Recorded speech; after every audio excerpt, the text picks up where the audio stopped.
Learning with Subrata YouTube চ্যানেলে তোমাদের সকলকে স্বাগত। প্রিয় ষষ্ঠ শ্রেণীর ছাত্রছাত্রীরা, আজকে দেখব রায়মার্টিন প্রশ্নবিচিয়া 2024 সালে থার্ড সামেটিভ ইভ্যালুয়েশন অর্থাৎ তৃতীয় পর্যায়ক্রমিক মূল্যায়নের যে ভূগোলের প্রশ্নপত্র তার একটি 3 নম্বর স্কুলটা নিয়ে আলোচনা করব।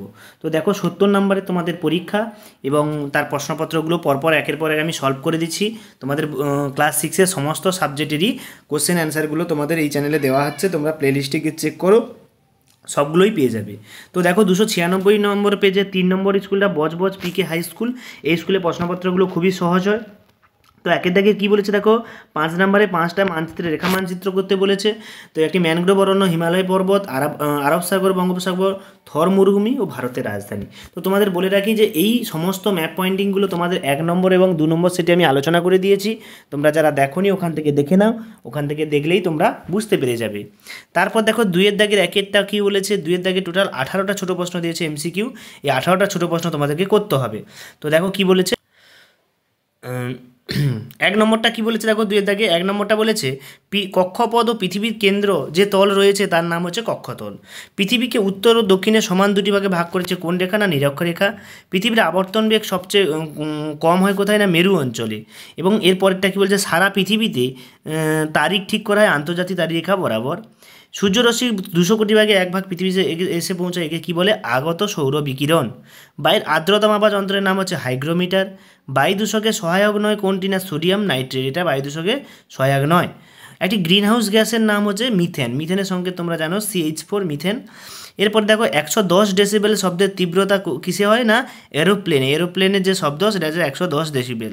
পশ্চিমঘাট পর্বতের আরেক নাম কি, না পশ্চিমঘাট পর্বতের আরেক নাম হচ্ছে কি, না সহ্যাদ্রি। পশ্চিমঘাটের আরেক নাম সহ্যাদ্রি। একটি তন্তুজাতীয় ফসলের নাম, তন্তুজাতীয় ফসল হচ্ছে কি, তুলো। তুলো হচ্ছে তন্তুজাতীয় ফসল। ব্রহ্মপুত্রের একটা উপনদীর নাম হচ্ছে তিস্তা। ল্যাটেরাইট মাটিতে বেশি থাকে কি, লৌহ অক্সাইড। ল্যাটেরাইট মাটিতে কী বেশি দেখা যায়, লৌহ অক্সাইড। উপকূলীয় ম্যানগ্রোভ অরণ্যে একটি গাছ হচ্ছে সুন্দরী। জলদাপাড়া একটি অভয়ারণ্য। এবং পৃথিবীর বৃহত্তম আদিবাসী গোষ্ঠীর নাম হচ্ছে গোন্ড গোষ্ঠী। মানচিত্রে পাহাড় ও পর্বতের জন্য ব্যবহৃত রং হচ্ছে বাদামি বর্ণ। বিষয়ভিত্তিক মানচিত্রের অন্তর্ভুক্ত কোনটি, না স্বাভাবিক উদ্ভিদ। অসম রাজ্যের একটি ফসলের নাম হচ্ছে কি, ধান। ধান হচ্ছে অসমের একটি ফসল। এরপর দেখো শূন্যস্থান পূরণ দিয়েছে চারটেই করতে হবে। আখ উৎপাদনে ভারতের শ্রেষ্ঠ রাজ্য হচ্ছে উত্তরপ্রদেশ। ভারতকে ড্যাশ জলবায়ুর দেশ বলা হয়, মৌসুমী জলবায়ুর দেশ। ভারতের প্রমাণ সময়ের মান কত, 82 ডিগ্রি 30 মিনিট পূর্ব, তাই না। উত্তর মেরু থেকে দক্ষিণ মেরু পর্যন্ত অঙ্কিত অর্ধবৃত্তাকার রেখাগুলিকে বলা হয় অক্ষরেখা। এবং 2-এর দাগে দেখো ঠিক ভুল দিয়েছে 4টে। পৃথিবীর প্রাচীনতম মানচিত্র আবিষ্কার হয়েছিল ব্যাবিলন, এটা ঠিক। ব্রহ্মপুত্র ভারতের দীর্ঘতম নদী, না গঙ্গা হচ্ছে ভারতের দীর্ঘতম নদী। 22শে এপ্রিল ধরিত্রী দিবস পালন করে, এটাও ঠিক। 15 ডেসিবেলের বেশি জোরে মানুষের শারীরিক অসুবিধা হয়, ভুল, এটা হবে 65 ডেসিবেলের ওপরে, ওকে। এরপর দেখো শীত দাগের 4টে এসএকিউ প্রশ্ন দিয়েছে। জারোয়া উপজাতি কোথায় বাস করে, আন্দামান নিকোবর দ্বীপপুঞ্জে। দিনের সর্বোচ্চ সর্বনিম্ন তাপমাত্রা পরিমাপ করা হয় কী দিয়ে, না থার্মোমিটার দিয়ে। ব্যাসল্ট শিলা গঠিত অঞ্চলে মাটি দেখা যায়, কৃষ্ণ মৃত্তিকা। বায়ুর গতিবেগ মাপা যন্ত্রের নাম কি, অ্যানিমোমিটার। বায়ুর গতিবেগ মাপা যন্ত্রের নাম কি, অ্যানিমোমিটার। এরপরে দেখো তোমাদের 4-এর দাগের যে 2 নম্বর প্রশ্নগুলো দিয়েছে, যেগুলো 4টে করতে বলেছে, 5টা দেওয়া আছে, তো সেইগুলো নিয়ে আমরা আলোচনা করব। প্রথম প্রশ্ন বলেছে নিরক্ষীয় তল কাকে বলে। দেখো এখানে অ্যান্সারটা দেওয়া আছে, নিরক্ষরেখা বরাবর পৃথিবী কাল্পনিক যে তল পাওয়া যায় তাকে হচ্ছে নিরক্ষতল বলে। এখানে ছবিটাও তোমাদের সুন্দর করে দেওয়া আছে। এর পরের প্রশ্ন দেখো, প্রশ্নগুলো শব্দ দূষণে বলে 4টি রোগ, দ্বীপপুঞ্জ কীটিকা, আঁধি কী, এবং টোটা উপজাতি ভারতের কোন কোন রাজ্যে বসবাস করে, এদের প্রধান জীবিকা কী। তো দেখো শব্দ দূষণের ফলে সৃষ্ট 4টি রোগের নাম হচ্ছে বধিরতা বা কানে কম শুনতে পাওয়া, ঘুম হয় না, মাথার যন্ত্রণা এবং হাই ব্লাড প্রেশার বা উচ্চ রক্তচাপ। ভারতের দ্বীপপুঞ্জ সম্বন্ধে টিকা এখানে দিবে, যেমন আন্দামান নিকোবর দ্বীপপুঞ্জ, এই টিকাটা এখানে দেওয়া আছে। এখান থেকে তোমরা ভিডিও দেখে তুলে নেবে। এখানে বৈশিষ্ট্য 1-2 দেবে, এতগুলো দেবে না। আঁধি কি, আঁধি সম্বন্ধে দিয়েছে দেখো, গ্রীষ্মকালে উত্তর পশ্চিম ভারতে বিশেষত রাজস্থানে যে প্রবল ধূলিঝড় হয় তাকে আঁধি বলা হয়। আঁধি হচ্ছে উত্তর পশ্চিম ভারতে যে ধূলিঝড় হয়। বৈশিষ্ট্য 2-3টে দিয়ে দেবে। টোডা উপজাতি কি, দক্ষিণ ভারতের নীলগিরি পার্বত্য অঞ্চলে টোডা উপজাতির মানুষ বসবাস করে। এদের জীবিকা বলেছিল দেখো, এই যে পোশাক জীবিকা, না এরা সাধারণত গৃহপালিত গরু মহিষের দুধ, দুগ্ধজাত দ্রব্য এবং ঘি, মাখন, পনির, ছানা, দই প্রভৃতি তৈরি করে বাজারে বিক্রি করে, এটাই হচ্ছে এদের জীবিকা। পরে দেখো 5 নম্বরের প্রশ্নগুলো বলছে 3 নম্বর করে, 5-এর দাগের প্রশ্ন 3 নম্বরে 4টে করতে বলেছে, এখানে 5টা দিয়েছে। বলেছে দেখো গ্লোব ও মানচিত্রের তুলনা। অ্যাসিড বৃষ্টি বলতে কী বোঝো, বায়ু দূষণ কমানোর 3টে উপায়, কক্ষতল বলতে কী বোঝো? পৃথিবীর অক্ষ কক্ষতলের সঙ্গে কত ডিগ্রি কোণে হেলে থাকে, এবং পৃথিবীর আবর্তন গতি বলতে কী বোঝো? তো প্রথমে দেখো গ্লোব ও মানচিত্রের পার্থক্য এখানে অনেকগুলো দিয়েছে, তোমরা এখান থেকে 4টে কি 5টা করবে, 3টে কি 4টে করবে, এর বেশি করবে না, এখান থেকে দেখে নাও। অ্যাসিড বৃষ্টি সম্বন্ধে বা অম্ল বৃষ্টি সম্বন্ধে সংজ্ঞা দেওয়া আছে, তার সৃষ্টির কারণ কী কারণে এটা সৃষ্টি হয় সেটাও দেওয়া আছে, এবং তার ফলাফলও পরে দেওয়া আছে। দেখো প্রভাব, অ্যাসিড বৃষ্টি বলে কী কী সমস্যা হয় সেটা করতে বলছে। তারপর বলছে বায়ু দূষণের নিয়ন্ত্রণ বা বায়ু দূষণ কমানোর জন্য আমরা কী কী করবো না, দূষণহীন যানবাহন কম চালনা করবো, কলকারখানা নিয়ন্ত্রণ করবো, বনসৃজন করবো, অপরিচালিত শক্তি ব্যবহারকে বাড়াবো। তো এইগুলো করলে আমরা বায়ু দূষণটা কমাতে পারি। পরে প্রশ্ন বলেছিল কক্ষতল কাকে বলে? এটা আগেও দেখেছি, পৃথিবী কক্ষপথে যে তলে অবস্থিত থাকে কক্ষতল বলা হয়, এটি 4.5 ডিগ্রি করে হেলে থাকে। আবর্তন গতি বা আহ্নিক গতি সম্পর্কে ব্যাখ্যা, তো এখানে দেখো দেওয়া আছে পরপর আবর্তন গতি, আহ্নিক গতি এর সম্পর্কে ডিটেলসে দেওয়া আছে, তোমরা এখান থেকে দেখে পড়ে নেবে বা দেখে তুলে নেবে। 6 দাগের প্রশ্নগুলো বলেছে দেখো 6 দাগের এখানে 5 নম্বরে 3টে করতে হবে, অর্থাৎ সবগুলো করতে বলেছে, তো সেগুলো নিয়ে আমরা আলোচনা করব।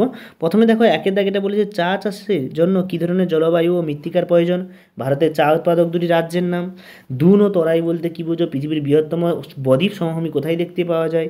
আবহাওয়া জলবায়ুর মধ্যে 3টি পার্থক্য এবং মেঘাচ্ছন্নতা বলতে কী বোঝো? তো প্রথমে দেখো ভারতের চা চাষের অনুকূল পরিবেশগুলো দিয়েছে। প্রথমে দেখো চা চাষের জন্য উষ্ণতা কত কেমন লাগবে, বৃষ্টিপাত দেখো 200 থেকে 250 সেমি বৃষ্টিপাত, আর্দ্র জলবায়ু, ভূমির প্রকৃতি অর্থাৎ চা চাষের জন্য মাটি কেমন লাগবে, যেন পার্বত্য অঞ্চলে চা চাষ ভালো হয়, যেখানে জল দাঁড়াবে না, জল দাঁড়ালে চা গাছের পক্ষে ক্ষতিকারক। মাটি কেমন লাগে দেওয়া আছে, ছায়া প্রদানকারী বৃক্ষ, অর্থাৎ সরাসরি সূর্যের আলো চা গাছে ক্ষতি করে, এই জন্য কিছু ছায়া প্রদানকারী বৃক্ষ রাখা দরকার। দুন কাকে বলে? শিবালিক ও হিমালয়ের মাঝখানে উপত্যকাকে দুন বলে। উত্তরাখণ্ডে যেমন দেরাদুন। তরাই কি? তরাই হচ্ছে স্যাঁতস্যাঁতে ভূমি। শিবালক ও হিমালয় পাদদেশে ঘন অরণ্যাবৃত স্যাঁতস্যাঁতে অঞ্চলকে কী বলা হয়? তরাই বলা হয়, এর বৈশিষ্ট্য দিয়েছে। এবার দেখো গাঙ্গেয় বদ্বীপ দিয়েছে, বদ্বীপ সম্বন্ধে কাকে বলে? পৃথিবীর বৃহত্তম নদী বদ্বীপ, তাই তো এখানে দেওয়া আছে দেখো। এবারে দেখো বলেছে আবহাওয়া ও জলবায়ুর মধ্যে পার্থক্য, এখানে 5টা দেওয়া আছে, তোমরা 3টে পার্থক্য লিখবে, যেগুলো ছোট হয় সেখান থেকে তুলে দেবে। মেঘাচ্ছন্নতা বলতে কী বোঝো? না আমরা আকাশে মেঘ ভেসে বেড়াতে দেখি, এই মেঘ আকাশে কী পরিমাণ আছে তার পরিমাণ জল হলো মেঘাচ্ছন্নতা। সম্পূর্ণ পরিষ্কার আকাশের মেঘাচ্ছন্নতা 0% এবং সম্পূর্ণ মেঘলা আকাশের পরিচ্ছন্নতা আছে 100%। তো এখান থেকে দেখো আমি সমস্ত ভূগোলের সমস্ত সেটটা আলোচনা করে দিলাম। তোমরা যারা চ্যানেলে নতুন তোমরা সাবস্ক্রাইব করো। এবার থেকে এই চ্যানেলের সমস্ত তোমাদের কোশ্চেন অ্যান্সারগুলো সলভ করে দেওয়া হবে। ইতিমধ্যে গণিত, ইতিহাস, ভূগোল, বিজ্ঞান সব কিছু দেওয়া হচ্ছে। ভূগোলটাও 2টো সেট আগে ছেড়ে দিয়েছি, তো তোমরা যদি না দেখতে পাও প্লেলিস্টে গিয়ে চেক করো, বা যদি না পারো কমেন্টে লেখো, আমি সেখান থেকে লিঙ্ক দিয়ে দেবো। সেই লিঙ্ক দেখে তোমরা সেখান থেকে সরাসরি ভিডিওতে চলে যেতে পারবে। এবং তোমাদের বলে রাখা যে ফাইনাল পরীক্ষায় আমি অনেকগুলো কোশ্চেনের সেট তৈরি করছি, সেইগুলো তোমরা প্র্যাকটিস করবে, সেখান থেকে অনেক প্রশ্ন আসার সম্ভাবনা প্রবল আছে। তো সেখান থেকে তোমরা পরপর কোশ্চেনের সেট দেবো, সেইগুলো প্র্যাকটিস করবে, সেইগুলো নিয়ে তোমরা আলোচনা করবে। এবং যদি কোনো প্রশ্ন তোমরা না পেরে থাকো, ভূগোল কিংবা বিজ্ঞান, ইতিহাস, ভূগোল যে কোনো সাবজেক্টের কোনো অ্যান্সার যদি না জানা থাকে কমেন্টে আমাকে জানাবে, আমি অবশ্যই তার অ্যান্সার দেওয়ার চেষ্টা করব। তো সকলকে ধন্যবাদ, দেখা আছে পরের প্রশ্ন সেট নিয়ে। পরের ক্লাসে আমরা 4 নম্বর স্কুলটা নিয়ে আলোচনা করব। তো আজকের মতো এই পর্যন্ত, সবাই ভালো থাকবে, ভালো করে পড়াশোনা করো, কারণ ফাইনাল পরীক্ষা 70 নম্বরে, এটা তোমাদের একটা ইম্পর্ট্যান্ট পরীক্ষা। এর থেকেই বিভিন্ন ক্লাসে রোল নাম্বার ঠিক হবে যে কে কেমন রোল নাম্বার করবে, কারণ ফাইনাল পরীক্ষা যার সেরা হবে তার রেজাল্টটাও খুব সেরা আসবে। সকলকে ধন্যবাদ, দেখা হচ্ছে পরের ভিডিওতে।